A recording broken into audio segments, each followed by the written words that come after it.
ٹھیک ہے نا جی. تو یہ کیا ہے؟ یہ سارا کچھ اللہ تعالیٰ کی عطا ہے. اللہ تعالیٰ ہی ایک ذات واحد ہے جس کی ہر چیز اپنی ذاتی ہے. باقی جس کو بھی ملی ہے فضیلت ہے، عظمت ہے، رفت ہے، قدر و منزلت ہے، مقام و مرتبہ ہے، جس پہلو سے بھی یا جس جہت سے بھی یا جس گوشے سے بھی، تو وہ سب کچھ اللہ تعالیٰ کی عطا ہے. تو میں بات کر رہا تھا کہ صغیرہ گناہ ایسے معاف ہو جاتے ہیں، لیکن کبیرہ گناہ جب تک دل کی گہرائیوں سے، صرف کے دل سے، جس کو ہم توبۃ نصوحہ کہتے ہیں، توبہ سچی توبہ کہتے ہیں، جب تک سچی توبہ نہیں کی جائے گی اس وقت تک وہ گناہ کبیرہ معاف نہیں ہوگا. یہ ذہن میں رکھ لیں. تو یہ جو صفات ہے نا، کہ 3 صفات میں سے اگر ایک صفت بھی مل جائے تو باقی اعمال کی پرواہ نہیں ہے. اعمال سے مراد کیا ہے؟ کہ جو نفلی جتنی عبادت اگر نہ بھی کی جائے تو کوئی بات نہیں. اب وہ 3 صفات میں سے ایک بھی مل جائے. وہ 3 صفات ہے کیا؟ قربان جائیں. پہلی ہے پرہیزگاری. کیا؟ پرہیزگاری. اور دوسری ہے بردباری. اور تیسری ہے حسن اخلاق. حسن اخلاق. یہ 3 بیان کی گئی. آگے اس کی بڑی تشریح ہے لیکن میں نے بیان کر دی ہے کہ اگر یہ 3 میں سے اگر ایک بھی مل جائے تو سمجھو سارا دین اس کے دامن میں آ گیا. پرہیزگاری کو دیکھیں. جب آدمی پرہیزگار بنے گا تو پرہیزگاری سے مراد کیا ہے؟ پرہیزگاری جب آدمی پرہیزگار بن جاتا ہے تو اس کا معنی کیا ہے؟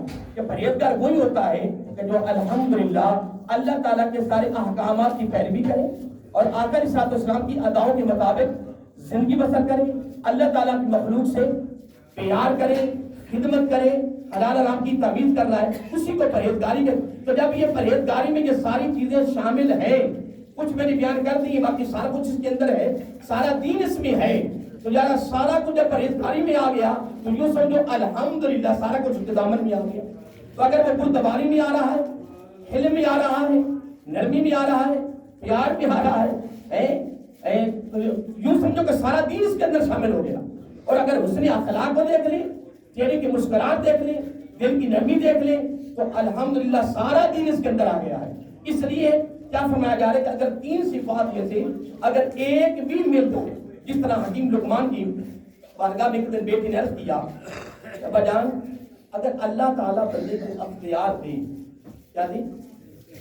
اللہ تعالیٰ بندے کو اختیار دے کہ ایک چیز مجھ سے حاصل کر، ایک نعمت مجھ سے حاصل کر لو، تو حکیم لقمان کا بیٹا کہتا ابا جی پھر کیا لینا چاہیے اللہ تعالیٰ سے بارگاہ سے؟ تو حکیم لقمان نے فرمایا اپنے بیٹے سے دین. کیا؟ دین. جو میں نے پہلے بات کر دی وہ آپ کو ماشاءاللہ یاد تو ہوگی تو اس کو تازی تازی یہ بات آگے پہنچانی ہے. بلغ عنی ولو آیہ، اپنے گھر والوں کو بھی بتائیں، دوست احباب کو بتائیں، اور جس ماحول میں بیٹھے وہاں غیبت، شکوہ، جھوٹ، اب مجالس کو ان گناہوں سے ناپاک نہ کریں.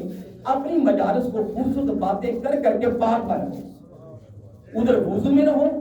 جب ہم سارے وضو میں ہوں گے ہماری مجلس بھی ماشاءاللہ کمال ہو جائے گی. جب اس میں خوبصورت باتیں کریں گے، دیکھو نا یہ ہماری خوش نصیبی نہیں ہے کہ ہم ہر اتوار کو یہاں حاضری دے لیں. اور ہم ایسے لوگ بھی ہیں جو ماشاءاللہ گائے بغیر بھی حاضری دیتے رہتے ہیں. تو اگر یہاں سے میں 2-4 باتیں اگر ہمیں مل جائیں تو یہ ہیرے ہیں، یہ بڑی قیمتی چیزیں ہیں. ان کی قیمت کا تو پتہ لگے نا مرنے کے بعد. ابھی تک کیسے پتہ چل رہا ہے؟ جس طرح میں آپ کو کئی مرتبہ قول سنایا حضرت علی رضی اللہ تعالیٰ عنہ کا کہ ہر چیز کی قدر کتنی بار ہوئی ہے آپ کو یاد ہوگی. کتنی بار؟ پتہ چل جائے گا انشاءاللہ، آپ کو یاد ہوگی. کتنی بار؟ 2 بار. پوچھا جی کب؟ فرمایا آنے سے پہلے، جانے کے بعد. سمندر بہا دیا ہے سید حضرت علی رضی اللہ عنہ کے مدینہ العلم رضی اللہ عنہ نے سمندر بہا دیا ہے. آنے سے پہلے اور جانے کے بعد ان ہیروں کی قدر ہوگی. کب؟ وہ آپ کو پتہ چل گیا ہے. اب سنیے توجہ سے. حکیم لقمان نے بیٹے عرض کیا کہ ابا جان اگر اللہ تعالیٰ اختیار دے کہ کوئی ایک چیز مجھ سے مانگے لیں تو اے ابا جان کیا مانگنا چاہیے؟ حکیم لقمان نے بڑی پیاری بات فرمائی. فرمایا دین. کیا؟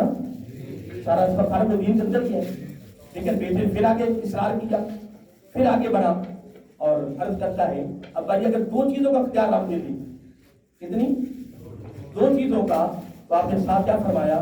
فرمایا حلال مال. حکیم لقمان نے کہ خدا کی قسم سمندر بہا دی اور کمال کر دیا.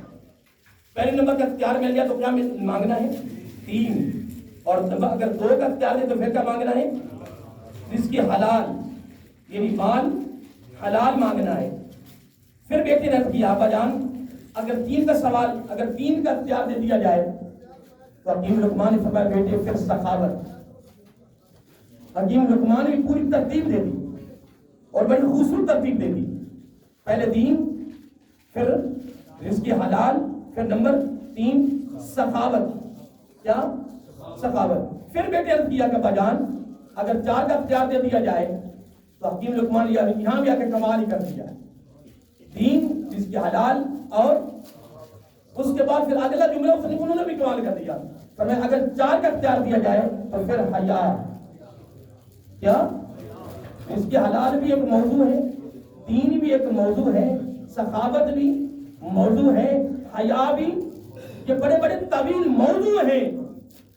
حکیم لقمان تو سمندر کو کودنے میں بند کر رہے ہیں، اور بیٹا پھر خاموش نہیں ہوا، بیٹے نے پھر عرض کیا کہ ابا جان اگر 5 چیزوں کا اختیار دے دیا جائے تو حکیم لقمان نے فرمایا پھر رب سے مانگے حسن اخلاق۔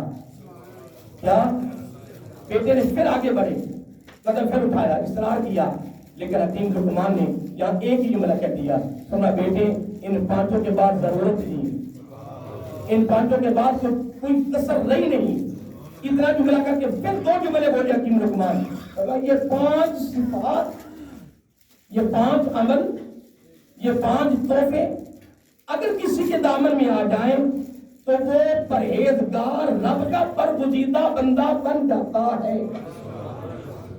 اب سید امام علی شاہ صاحب رحمۃ اللہ بارگاہ میں آپ آئے ہیں، میں بھی آیا ہوں، حاضر ہو گیا الحمدللہ، وہ ہمارے پر خوش ہو گئے ہیں۔ تو اگر یہاں سے وہ 3 باتیں میں نے پہلے دی، پرہیزگاری، بردباری اور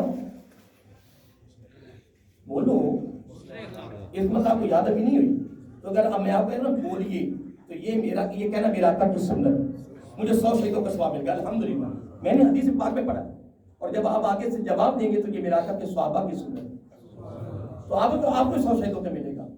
ہاں 3 باتیں وہ بیان، اب یہ 5 ہیں۔ اب حکیم لقمان کے لفظ کیا ہیں، جملے کیا ہیں؟ تمہارا بیٹا آگے تو ضرورت ہی نہیں ہے، آگے تو باقی کسر رہ نہیں گئی۔ فرمایا بیٹی اگر یہ 5 کسی کے دامن میں آ جائیں، کسی کے عمل میں آ جائیں، کسی کے زندگی کا حصہ بن جائے، کسی کی معمولات میں جب شامل ہو جائے تو پھر اس سے آدمی پرہیزگار بن کر رب کا برگزیدہ بندہ بن جاتا ہے۔ اب سخاوت پر میں آپ ایک جملہ دینے لگا ہوں، میں تفسیر روح البیان میں پڑھ رہا تھا سخاوت، اور یہ بھی یاد رکھنا کہ حضرت عبداللہ بن عباس رضی اللہ تعالیٰ اس کے راوی ہیں، اور حضرت ابو دردہ رضی اللہ اس کے راوی ہیں، اور بھی 2-4 واقعے ہیں اس کے راوی ہیں کہ قیامت کے دن میزان پر سب سے پہلے جو بندے کا عمل رکھا جائے گا اس میں سخاوت اور حسن اخلاق ہے، اس میں سخاوت اور حسن اخلاق کے 2 باتیں رکھی جائے گی، 2 عمل رکھے جائے گی وہاں۔ اور اس کے راوی حضرت سمرہ رضی اللہ تعالیٰ عنہ، یہ بڑے جلال قدر صحابی ہیں، وہ اس کے راوی ہیں، وہ فرماتے ہیں کہ ایک دن میں آقا علیہ الصلوۃ والسلام کی بارگاہ میں حاضر ہوا، وہ سخاوت بات میں کرنے لگا تھا، لیکن میں ایک اور بات شروع کر دی ہے تو وہ صاحب ملا تو ابھی، لیکن درمیان میں ایک بات کر دی ہے، کون سی بلا کہ قیامت کو میزان پر ترازو میں کون سی چیز رکھی جائے گی سب سے پہلے؟ سخاوت اور حسن اخلاق، سخاوت اور حسن اخلاق، سخاوت اور حسن اخلاق۔ سخاوت بھی بڑا وسیع موضوع ہے، حسن اخلاق تو اور کمال موضوع ہے نا۔ میں تو بلکہ کہوں گا کہ دین کا حسن اخلاق، سارے نبیوں کی زندگی کا حسن بھی حسن اخلاق۔ میں آگے نہ کہوں نہ کہوں، صحابہ کرام کی ساری زندگی کا حسن بھی حسن اخلاق ہے، ولیوں کی ولایت کی بنیاد بھی حسن اخلاق۔ تو یاد رکھ لیں، ہماری زینت، ہماری خوبصورتی، ہماری کامیابی، ہماری کامرانی، ہماری عزت، ہمارا وقار، سارا کچھ میں کہتا ہوں کہ یہ حسن اخلاق میں ہے۔ قرآن و سنت کا حسن، قرآن و سنت کا نچوڑ حسن اخلاق ہے، جس کو 2 جملے میں کہہ دیتا ہوں، دل میں نرمی ہو، چہرے پہ مسکراہٹ ہو۔